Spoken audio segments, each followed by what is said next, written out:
કચ્છ અને ગુજરાતની રસપ્રદ ઘટનાઓને સમાચાર જાણવા અમારી ચેનલને લાઇક, શેર અને સબસ્ક્રાઇબ કરો.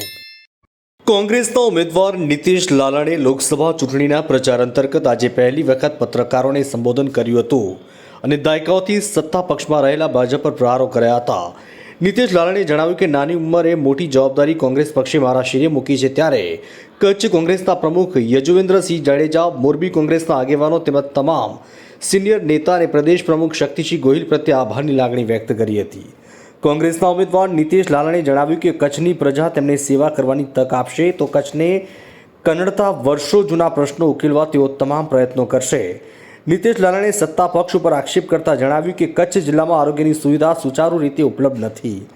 આરોગ્ય વિભાગમાં સ્ટાફની ઘટ છે. આ ઉપરાંત યુવાઓને બેરોજગારીની પીડા સતાવી રહી છે. મહિલાઓ પર અત્યાચાર વધી ગયા છે. આવા અનેક પ્રશ્નો છે જે વિપક્ષમાં બેસીને કોંગ્રેસે ઉઠાવ્યા છે અને જ્યાં સુધી નિરાકરણ નહીં આવે ત્યાં સુધી પ્રજાના હિતમાં લડત ચાલુ રહેશે અને પ્રચાર દરમિયાન પણ કચ્છના પ્રાણ પ્રશ્નોને વાચા આપવાની વાત તેમણે કરી હતી. સૌપ્રથમ હું આદરણીય અમારા રાષ્ટ્રીય અધ્યક્ષ ખરગેજી, શ્રીમતી સોનિયા ગાંધીજી, રાહુલ ગાંધીજી, કેસી વેણુગોપાલજી, BM સંદીપજી, અમારા પ્રદેશના અધ્યક્ષ આદરણીય શક્તિસિંહ ગોહિલજી, અમિત ચાવડાજી વિપક્ષ નેતા અને અમારા કચ્છ જિલ્લાના પ્રમુખ યજુવેન્દ્રસિંહજી, મોરબીના જિલ્લા પ્રમુખ કિશોરભાઈ ચીખલિયાજી, તમામનું હું હૃદયપૂર્વક આભાર માનું છું કે આટલી નાની ઉંમરે આવડી મોટી જવાબદારી મારે શિરે મૂકવામાં મને મદદરૂપ થયા છે અને મારા પર ભરોસો મૂક્યો છે. એટલે મને સંપૂર્ણ વિશ્વાસ છે કચ્છની પ્રજા ઉપર કે આવનારા સમયમાં જે પરિવર્તનની લહેર કચ્છથી શરૂ થશે, જે દિલ્હીમાં ઇન્ડિયાની સરકાર બનાવીને જ જંપશે, ત્યાં સુધી પતશે નહીં, એટલો અમને પૂરો વિશ્વાસ છે.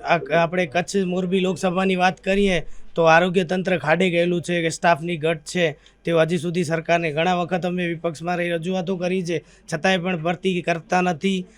યુવાઓ બેરોજગારી ચરમસીમાએ છે, ખેડૂતો બેહાલ છે, મહિલાઓના અત્યાચાર દિન બ દિન વધતા જાય છે અને જે મોટાભાગના પ્રશ્નો ખૂબ છે જે સ્થાનિક રજૂઆતો કોઈ કરવાવાળું નથી. એ તમામ વાતો અમે પ્રજાની વચ્ચે જઈને કરીશું. તો નર્મદા નીરની આ બધી વાતો જ છે. નર્મદા નીર કે આટલા હમણાં જે પ્રધાનમંત્રી આવ્યા હતા કચ્છમાં કે નર્મદા ઠેઠ ખાવડા સુધી, અરે અમારા ગાંધીધામ, હું તો ગાંધીધામથી આવું છું, ત્યાં ત્રીજા દિવસે તો પાણી આપે છે, તો નર્મદા એ ખેડૂતને ક્યારે આપતા હશે આપણે વિચારી શકીએ છીએ. એટલે આ પરિસ્થિતિ છે. કથણી અને કહેવામાં બહુ ફરક છે. જૂઠું બોલવું, જોરથી બોલવું એ એમની આદત છે અને મને પૂરેપૂરો કચ્છની પ્રજા પર ભરોસો છે.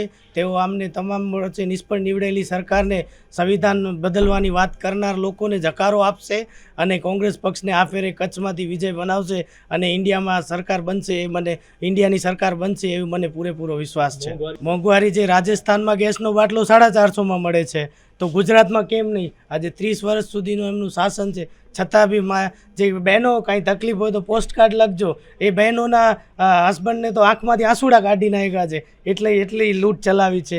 બેરોજગારી મોંઘવારી માજા મૂકી જાય છે અને ગેસની જે સૌથી જીવન જરૂરિયાત વસ્તુ છે, આપણ સૌ ઘરગ્રસ્તીવાળા છીએ એટલે આપણને ખબર છે કે કોંગ્રેસની સરકાર જે સબસિડી આપતી એ લોકોએ પણ આ પાછલે બારેથી બંધ કરી નાખી છે. એટલે મહિલાઓમાં બી ખૂબ રોષ છે અને મને પૂરો વિશ્વાસ છે કે મારી બહેનો પણ મને સાથ આપી અને એનામાં જીતમાં સહભાગી બનશે. Special report, Kabir news, Kutch.